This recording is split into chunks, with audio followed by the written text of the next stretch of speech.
నమస్కారం నేను సహన 99 మన భక్తికి స్వాగతం. దేశవ్యాప్తంగా ఎంతో ఘనంగా జరుపుకునే దీపావళి పండుగకి ఎంతో ప్రాముఖ్యత ఉంది. చీకటి, నిరాశ, నిస్పృహలకి, అజ్ఞానానికి గుర్తుగా, అలాగే కాంతి, ఆనందానికి, ఉత్సాహానికి ప్రతీకగా ఈ పండుగని జరుపుకుంటారు. అజ్ఞానం అనే చీకటి నుంచి విజ్ఞానం అనే వెలుగులోకి ప్రయాణం చేసే జీవితంలో కొత్త అర్థాలు వెతుక్కోవాలి అనేదే దీపావళి పండుగ ఉద్దేశం. అదే సమయంలో అమావాస్యకి ఒక ప్రత్యేకత ఉంది. అమావాస్య రోజు పితృదేవతల్ని స్మరించుకునే రోజు దీపావళి పండుగ. అమావాస్య రోజున జరుపుకునే వెలుగుల పండుగే ఈ దీపావళి పండుగ. అంతేకాదు అన్ని మతాల వాళ్ళు కలిసి జరుపుకునే అరుదైన పండుగ ఈ దీపావళి పండుగ.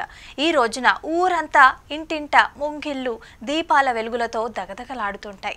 అమావాస్య రాత్రి పౌర్ణమిని మించిన వెలుగులతో వెలిగిపోయేలాగా చేస్తాయి.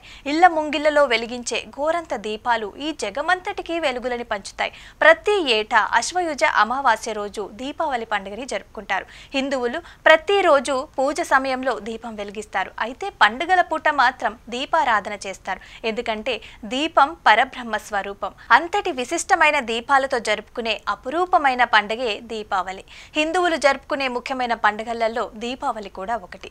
ఈ రోజున ఏ ఇంటి ముందు చూసినా కూడా దీపాలు ప్రకాశిస్తూ ఉంటాయి. ప్రతి పండుగకి దీపారాధనలు, పూజలు, పిండి వంటలు, కొత్త బట్టలు, సరదాగా సంతోషంగా ఉంటాయి.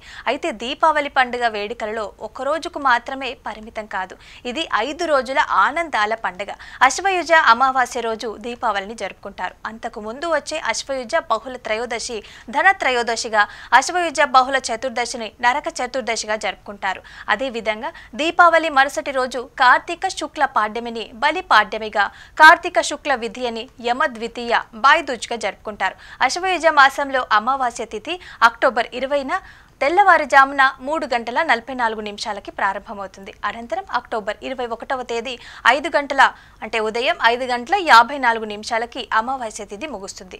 అమావాస్య రోజున చనిపోయిన పితృదేవతలకి తర్పణం విడిచే ఆచారం ఉందనే విషయం మనందరికీ తెలిసిందే. అయితే ఇంకో కథ ఏమిటంటే మహాలయ పక్షంలో దివి నుంచి భూమికి దిగి వచ్చిన పితృదేవతలు దీపావళి రోజున పితృలోకాలకి తిరిగి పయనమవుతారని చెప్తారు. అలా పితృదేవతలకి దివికి వెళ్ళటానికి వెలుగు మార్గం చూపించడం కోసం దీపావళి అమావాస్య రోజు ఇంటి ఆరు బయట దీపాలు వెలిగించే ఆచారం వచ్చిందట. అలాగే అమావాస్య చీకటి, అజ్ఞానం, నిరాశకి, దారిద్ర్యానికి ప్రతీక. ఈ చీకటిని పారద్రోలుతూ దీపాలని వెలిగించడం జ్ఞానానికి, ఆనందానికి, ఉత్సాహానికి చిహ్నంగా భావిస్తారు. శ్రీరాముడు 14 ఏళ్ల వనవాసం తర్వాత అయోధ్యకి తిరిగి వచ్చిన రోజు అమావాస్య కావడం వల్ల ప్రజలు ఆ చీకటిని తొలగిస్తూ దీపాలతో స్వాగతం పలికారని చెప్తారు. అలాగే నరకాసురుడి పీడ విరగడైన తర్వాత ప్రజలు సంతోషంగా అమావాస్య చీకటిని పోగొట్టడానికి దీపాలు వెలిగించారట. దీపావళి పండుగ రోజు ఇంటి గడపకి పూసే పసుపు, వాకిటి ముందు వేసే రంగవల్లులు, ఇలా అనాదిగా వస్తున్న ప్రతి ఆచారం వెనుక ఏదో ఒక శాస్త్రీయ కారణం ఉందట. పురాణాల ప్రకారం దీపావళి పండుగ రోజు నుంచి జీవితంలో ఉన్న చెడు తొలగిపోయి మంచి మొదలు కావాలనే ఉద్దేశంతో జరుపుకుంటారు. వృత్తి, వ్యాపార అభివృద్ధి, అష్ట ఐశ్వర్యాలు సిద్ధించాలని లక్ష్మీ కటాక్షం కోసం పూజలు కూడా చేస్తారు. దీపావళి రోజు దీపకాంతి సహస్ర సూర్యకాంతులను మించిన శాస్త్రం అని చెప్తుంది. అయితే ఆ రోజున ఆవు నెయ్యి లేదా నువ్వుల నెయ్యితో దీపారాధన చేస్తే లక్ష్మీ కటాక్షం కలుగుతుంది. ఎందుకంటే దీపంలో లక్ష్మీదేవి ఉంటుందంట.